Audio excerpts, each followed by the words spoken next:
welcome to Ireland on the Fly, the podcast about the people and places of fly fishing in Ireland. And on this week's episode, it's part 2 of the story of the Railway Fishery and how the old Ballyduff train station in County Waterford became the famous Blackwater Lodge salmon fishery.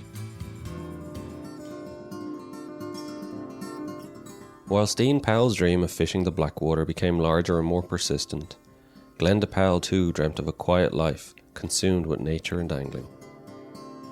When I was 9, my uncle Michael died and he left me his fishing rods. And it was quite strange actually that he left them to me because, of course, I was a girl and he had many nephews to leave them to.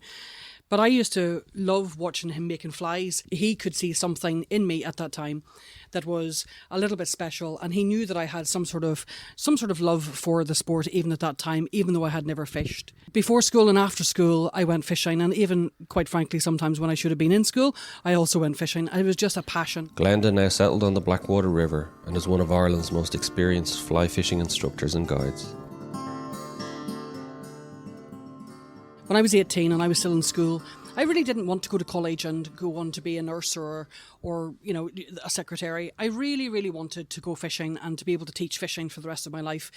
Now, when I told my parents that, I must say they weren't too enamoured. And I left home at 18 and I went to Scotland to try and follow this idea or notion that I had at that time. After spending a few years in Scotland chasing her dream, teaching fishing, Glenda got a job writing for the angling section of Ireland's Life and Country magazine.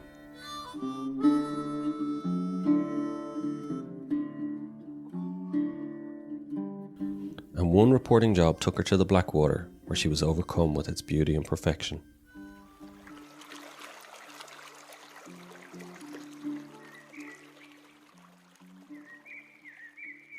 I can remember actually driving in my little beat-up car, coming down to the River Blackwater thinking, wow, I've only dreamed about these places. I've seen all these places in the trout and salmon like Delphi Lodge and the Blackwater Lodge and the other famous fisheries in the country. And suddenly somebody is actually paying me to go and write articles about them and to stay in them. And I thought, well, this is just fantastic. I've definitely made it now.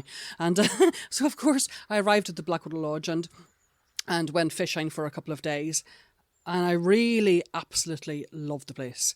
I had written a few articles before and been to a few different establishments and everyone was very special. But there was just something really special about this valley, something really special about the people and about the lodge. And it's where I met Ian Powell, my ex-husband, and we had some good times there together at the lodge.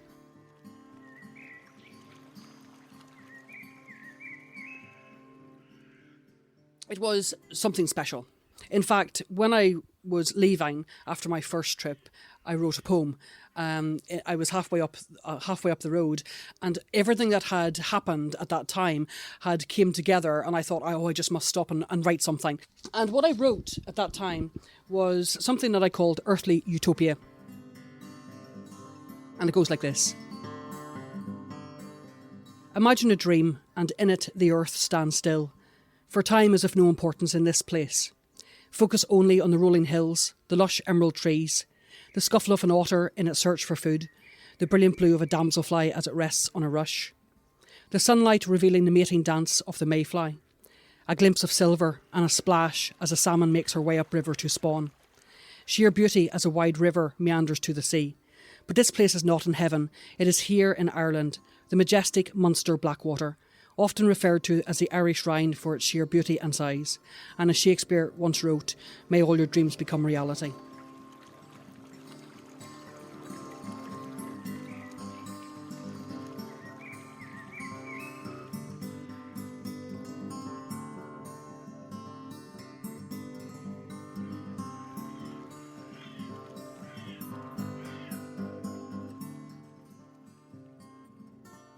I have been working on the river since, which is over 20 years at this stage. I go fishing still, and I really, really enjoy it. But I love teaching people. I love to see the enjoyment that they have in their faces and the excitement when they catch, even a tiny little trout that's, just a few inches long.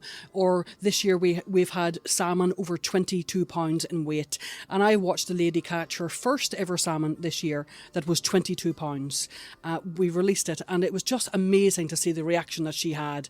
and the excitement and her hand shaking and my hand still shaking after all these years. It doesn't seem to matter to me. Every single time that I catch a fish or somebody else catches one, I still shake with excitement.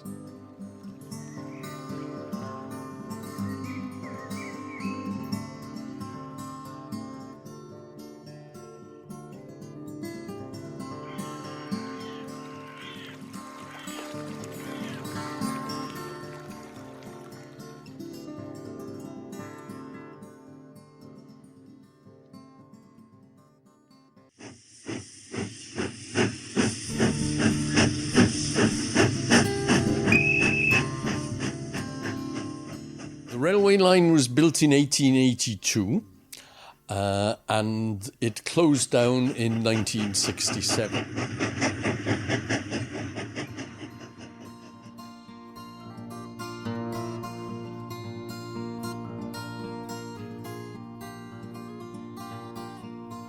With the changing times, the Irish rail system began depleting. Stations and trains that were once buzzing became desolate and eventually closed. The Mallow-Rosslare line serving the Ballyduff railway station was pulled. Oliver Doyle, railway historian, talks us through the culling of local stations, which ultimately saw the closure of Ballyduff.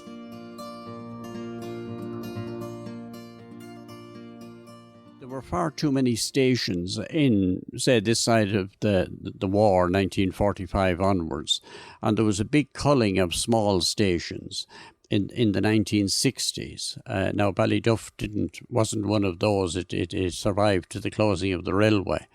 But one of the things I did as a schoolboy in Bantry was delivered a telegram for my father to the post office, showing what time the morning train left at and the number of passengers.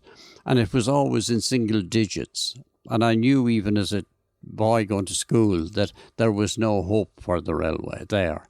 And people were beginning to travel by car and by bus, and much faster. While pre-war train use was at its most popular, post-war a lot of these lines did not come back into use. The extensive service pre the First War didn't come back, and there were just simply passenger trains on the line with an occasional goods, because a lot of the traffic had been lost to the road services. There was a 7 o'clock goods out of Rosslare Harbour in the evening, and then there was a good service out of Waterford as well in the mornings. So they sort of connected. The goods would lie over in Waterford overnight. In the 1960s, there was really only 2 trains, Rosslare to Cork every day. There was the Boat Express, which ran 3 days a week in the winter, Tuesday, Thursday and Saturday. And then there was a stopping train Monday to Saturday at 7:10 from Rosslare through to Cork. And then back in the evening, there was the Express left Cork at 6:15 in the evening for Rosslare to connect with the boat. And then the stopping train had left Cork at 1:20 in the afternoon, all stops to Rosslare. But it was quite slow, and at this stage buses and motor cars were taking over. Ballyduff closed in 1967 with the closure of the railway. In 1965, British European Airways, now subsumed into British Airways, they started to operate a flight every day from London Heathrow to Cork. And the fare was £55 return. Now, this was in comparison to about £14 return for a boat and train from Paddington to Cork return. But people said it would never succeed. And eventually, when the British European Airways introduced Apex fares, which were about 3/4 of the fare. And then the users of the Fishguard Rosslare route, they realised that for some extra money, they could save a day at each end of their holidays. And they also didn't have the cost of food en route and rough sea crossings. And it was no length, 2 years, the airlines had wiped out the railway and it was just no longer viable and closed in 67.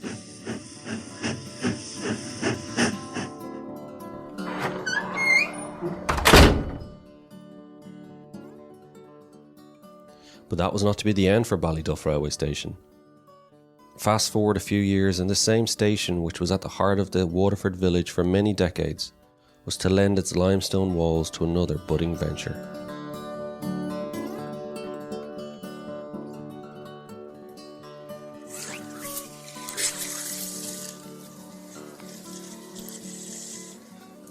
Ian Powell's dream to own a fishing lodge had not wavered, and his hunt for the perfect place began each month reading the classified ads in Trout and Salmon.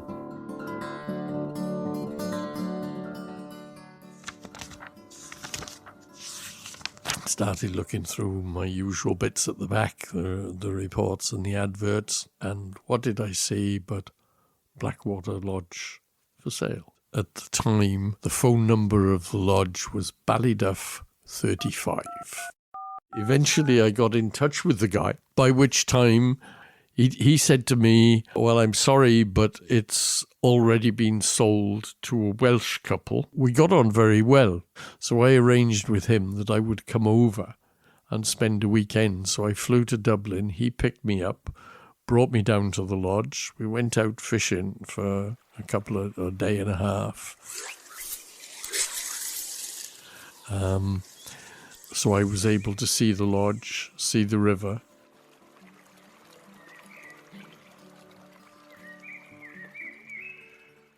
Although much like Glenda, he fell in love with the Blackwater at first sight, the lodge left much to be desired. The best I could say about the lodge was it had a lot of potential because it was a dump. As it stood at that time, it was sold. But luckily for Ian, the previous offer fell through. So I came back over again and we started talking seriously and negotiating, and I bought the place.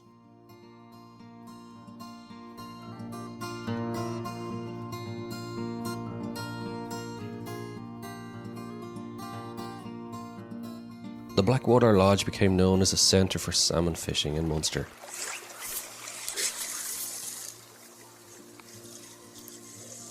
Men and women came from near and far to enjoy the fishing treats of the river.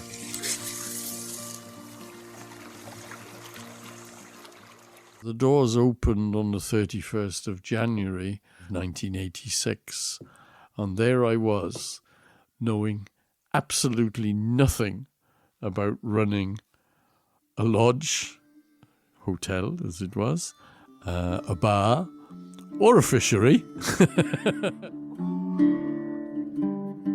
From 1986 to the start of the 90s, the business grew very quickly. We invested a certain amount in it. We made a lot of changes, improvements, and that was reflected in the number of people that were coming.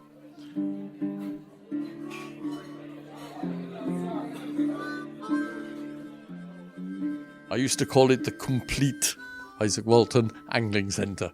So everything was there. Once you got here, you didn't have to worry about everything. It was very much the fisherman's place. So you'd be sitting in here and you'd be hearing all sorts of stories and all sorts of silly things going on. But it would all revolve around the fishing.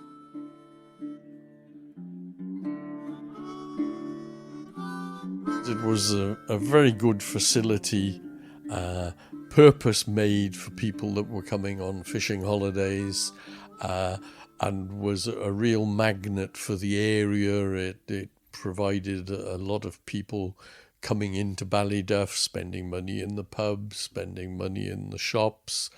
I spent 30 years of my life taking it from something which was on its knees up to something which was world famous. I mean, it was one of the most famous fishing lodges, certainly in Europe.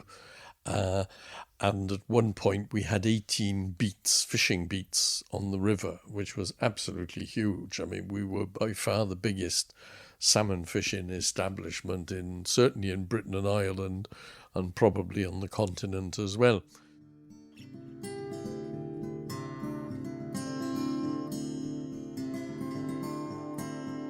But unfortunately, those 30 years of taking the Blackwater Lodge and building it into a thriving fishing centre took its toll on Ian. And in the early 2000s, the lodge took a hit. We invested everything that was coming in into improving the place, and instead of, as we should have done in hindsight, paying off the debts. So we ended up with more debts than we should have had. And of course then in 2001, you had foot and mouth, first of all. The euro came in. Both happened in the same year. So of course that kind of hit things a little bit, to say the least. And then in September that year, you had 9/11, which shook people to the core in terms of travelling. So all of those things hit in the same year. We were closed down from February until May because of the foot and mouth, because there was no fishing whatsoever, no accessing across farmland to go to the river. That really hit us hard. And then we went into the recession, which whacked us again. When flights became cheaper and people were making more money in the boom times, fishermen and women began travelling to the likes of Iceland and Russia for holidays. Glenda Powell remembers the beginning of the end for the lodge. During the boom times, everybody had a bit of money and they went to different places. They experienced different things. They expected more of their fishing, and sometimes were quite disappointed when they came back to what I would consider kind of real salmon fishing, in that where you might go for 2 or 3 days and not catch anything at all. So people's expectations did change during that time. What's more, salmon numbers were becoming greatly depleted, and the average age of a fisherman was increasing each season. The Blackwater Lodge was soon coming to an end. There's definitely less people fishing. The average age of a fisher person is increasing. It is global, however. It's not even unique to Ireland. There are things happening to our salmon which we cannot protect. All of these factors combined, and Ian decided his time was up. It was a gradual decline after that, but I mean, it was really kicked off in 2001 by everything that happened there. It had all sorts of there was the economic factor, first of all. There was the marital factor, because I was getting divorced at the same time. And there was the medical situation, in that I had a cancer diagnosis, which left me at that stage. I wasn't even sure if I was going to be alive coming into the following season. So I decided at that time that was the time to stop.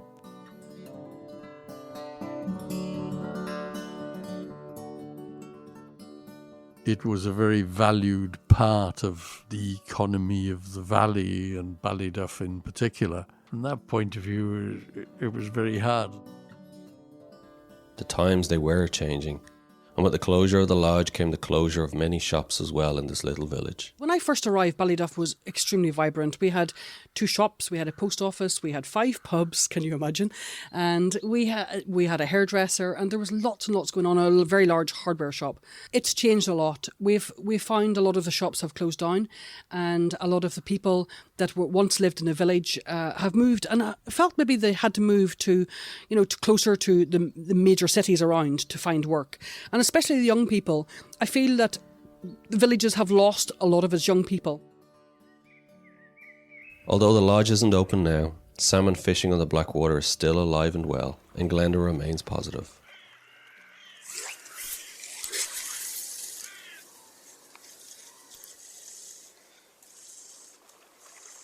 The Blackwater still remains one of the best rivers in Ireland, if not the UK.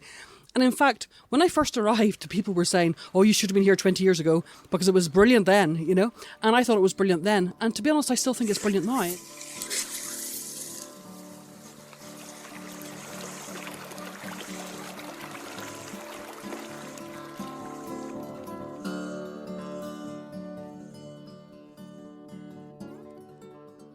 Since its limestone walls were dug from the ground, the Ballyduff railway station has helped breathe life into this little Waterford village.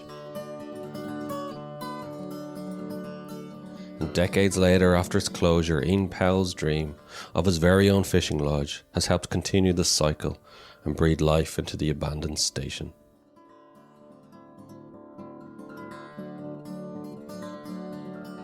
For example, the track bed as you go out of Waterford South Station has now got a tourist railway on it and a greenway. And station buildings have been used for all sorts of purposes: restaurants, dwellings, manufacturing. As for the Blackwater, Glenda is still under its spell, and with the decades past, the poem she wrote at the age of 21 still rings true. The birds are still here, the damselflies are still here, the salmon are still leaping, the salmon are still spawning, and everything that I wrote in that poem is still the way it is. The river, she keeps on twisting and turning, making her way to the sea, over every obstacle. Goodness knows how much water has flowed past. She keeps going, keeps moving on, and the salmon may be in a decline, but she's still there, and she still goes.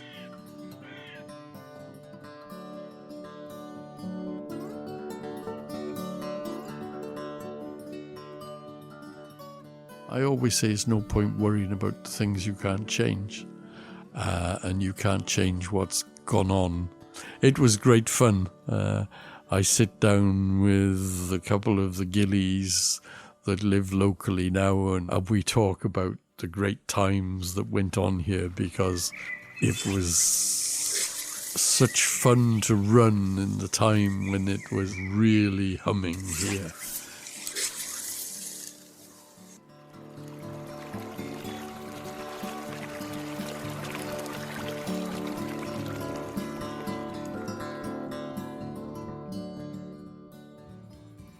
Thanks for listening to the Ireland on the Fly podcast, and don't forget you can rate, review and subscribe to the podcast on Apple or Spotify so you'll never miss a show. I'll be back next week with a fascinating interview with the prolific fly fishing history writer Andrew Hurd to find out about William Blacker and the lasting legacy and influence of the Irish on salmon flies in Britain and around the world.